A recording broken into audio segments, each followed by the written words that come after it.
Hello दोस्तों। आज हम लोग इम्पोर्टेंट एक टॉपिक देखेंगे जिसका नाम डायक and ट्रायक।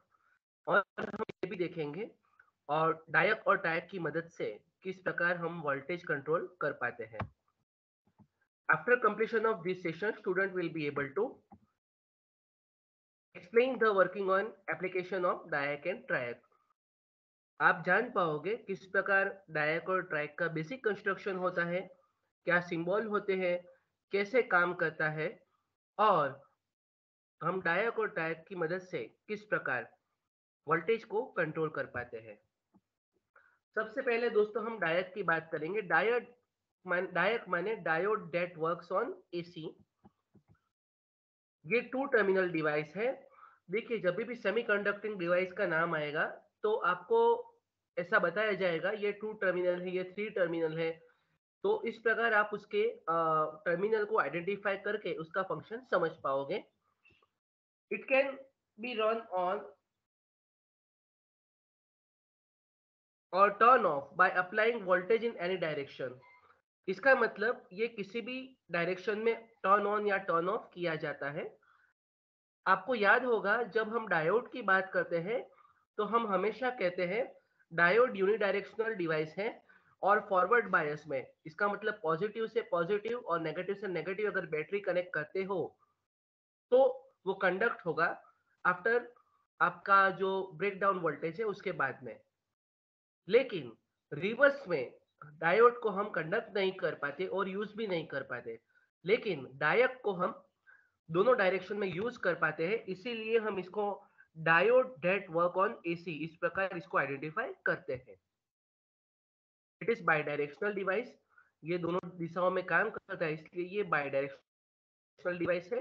It is generally three layer structure, वो नेक्स्ट स्लाइड में हम लोग देखेंगे। It is break over voltage around 30 volt. तो जब भी हम लोग डायक और ट्रायक का इस्तेमाल करेंगे तो डायक में हम जब सप्लाई की बात करेंगे तो 30 वोल्ट से ज्यादा का सप्लाई होगा, उससे कम का सप्लाई नहीं होगा, क्योंकि इन जनरल डायक का ब्रेकडाउन वोल्टेज या ब्रेक ओवर वोल्टेज कह लीजिए वो 30 वोल्ट है। After 30 volt it will conduct.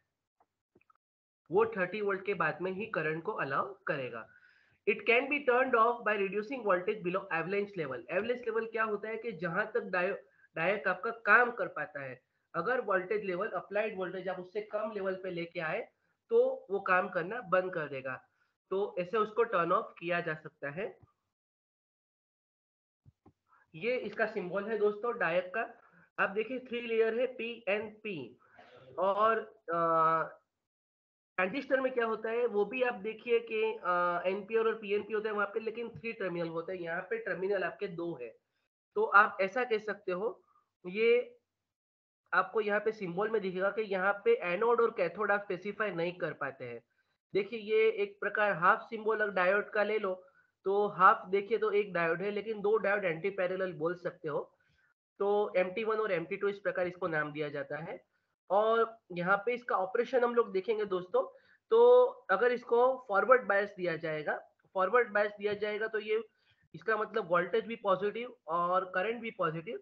तो इस डायरेक्शन में करंट बढ़ेगा और करंट बढ़ने के बाद में यहाँ पे एक ब्रेक ओवर वोल्टेज आने के बाद में ये कंडक्ट होगा इस प्रकार। तो देखिए ये जो यहाँ पे पिक है इसके बाद में ये कंडक्ट होना शुरू करता है, तो इसको ब्रेक ओवर वोल्टेज कहते हैं। इस किस्से में इसको फॉरवर्ड ब्रेक ओवर वोल्टेज कहा जाएगा, क्योंकि हमने फॉरवर्ड वोल्टेज दिया है। अगर मान लीजिए वोल्टेज भी रिवर्स से नेगेटिव है, करंट भी नेगेटिव डायरेक्शन में जा रहा है, तो इसका बिल्कुल रेप्लिका ऑपोजिट डायरेक्शन में आपको मिलेगा कैरेक्टरिस्टिक।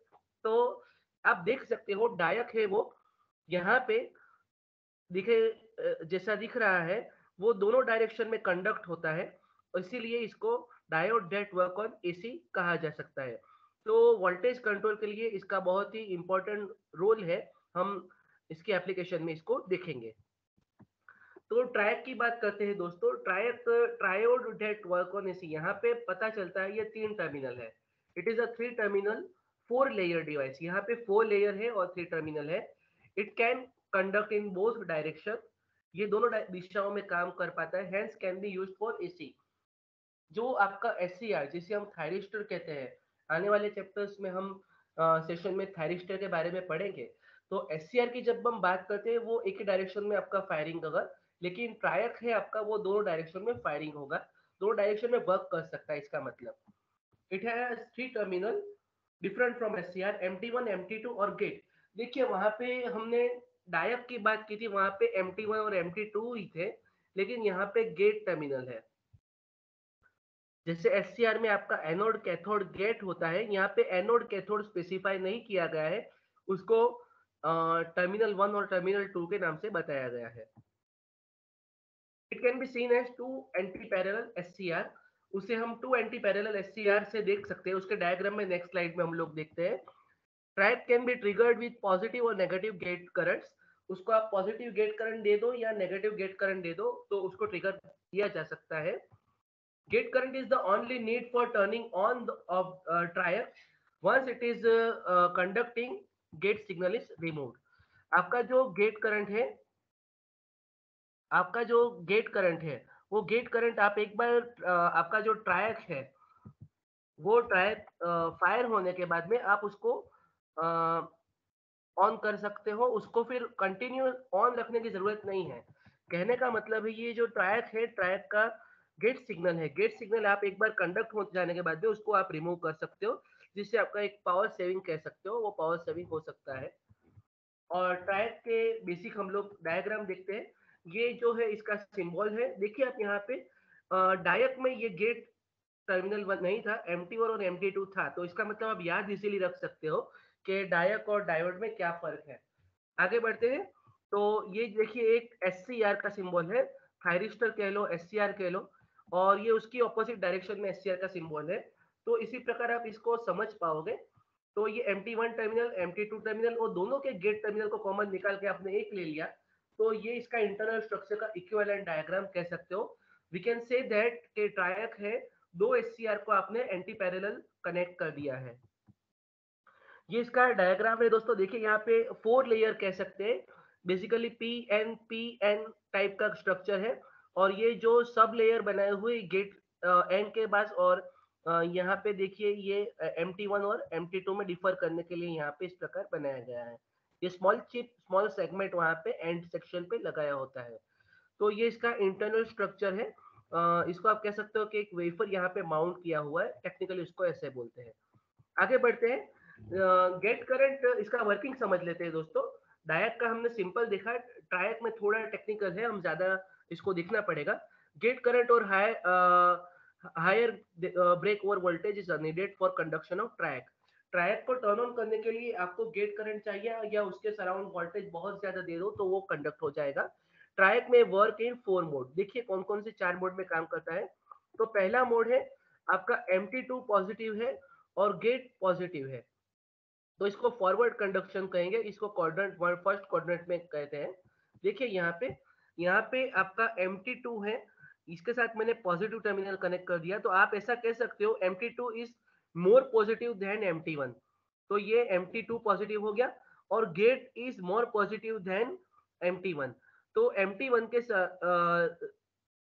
से आप कंपेयर करो तो गेट भी पॉजिटिव है और MT2 भी पॉजिटिव है, इसको फॉरवर्ड कंडक्शन कहेंगे। अगर ये कंडीशन है तो देखिए पॉजिटिव से नेगेटिव करंट जाता है, इसका मतलब यहाँ से गेट से करंट MT1 की तरफ जाएगा और MT2 से MT1 की तरफ करंट जाएगा। तो इस प्रकार इसको फॉरवर्ड कंडक्शन कहते हैं। अदर डायग्राम में यहाँ पे प्लॉट नहीं करता, और हम लोग उसकी पोजीशन देख लेते हैं। ये अदर कंडीशन है, एक MT2 पॉजिटिव है और गेट को अगर नेगेटिव दिया तो उसको भी फॉरवर्ड कंडक्शन कहेंगे, लेकिन वो क्वाड्रेंट 3 में जाएगा। इसका मतलब ये 1 और 3 दो ही क्वाड्रेंट में काम करेगा, सेकंड और फोर्थ में काम नहीं करता। तो ये चीज आपको समझनी होगी, ये 4 क्वाड्रेंट में वर्क करता है, फॉरवर्ड कंडक्शन और रिवर्स कंडक्शन। MT1 अगर पॉजिटिव है तो फॉरवर्ड कंडक्शन, MT2 अगर पॉजिटिव है MT1 के सापेक्ष में, MT1 के रेफरेंस में, तो उसको फॉरवर्ड कंडक्शन कहेंगे, और MT2 अगर नेगेटिव है तो रिवर्स कंडक्शन कहा जाएगा। और गेट सिग्नल आपका पॉजिटिव या नेगेटिव हो सकता है। तो देखिए ये इसका डायग्राम है। तो देखिए यहाँ पे क्वाड्रेंट वन में आप देखिए तो ये यहाँ से आपका इनिशियल आपने वोल्टेज दिया, और ये आपका ब्रेक ओवर वोल्टेज है। तो ये ब्रेक ओवर वोल्टेज आने के बाद में यहाँ से ये कंडक्ट होता है। तो इसी प्रकार ये रिवर्स डायरेक्शन में यहाँ पे ब्रेक ओवर वोल्टेज के बाद में कंडक्ट होता है।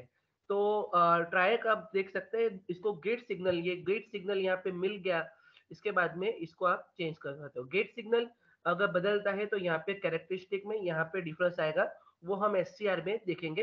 ट्रैक में हमारे करिकुलम का ये पार्ट नहीं है, तो I am not showing here.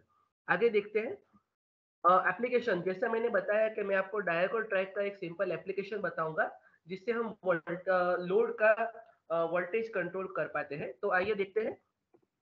ये एक डायग्राम है, एसी लोड है हमारा और हमको इसके अक्रॉस का वोल्टेज कंट्रोल करना है। ये वेरिएबल रजिस्टर है, ये यहाँ का ये प्रैक्टिकल का की है दोस्तों। और ये देखिए, आप जैसे देख सकते हो, ये आपका कैपेसिटर C1 और C2 है और ये यहाँ से डायरेक्ट कनेक्ट किया गया है और गेट के साथ में ट्रायड के गेट के साथ में कनेक्ट किया गया है। तो ये कैसे वर्क करता है दोस्तों, हमारा मतलब क्या है, पॉजिटिव हाफ और नेगेटिव हाफ साइकिल में लोड को ऑन रखना है और लोड के अक्रॉस का वोल्टेज आपको मैनेज करना है। कैसे करना है वो हम देखते हैं। मान लीजिए पॉजिटिव, अच्छा ये हमारा आरसी स्नबर है।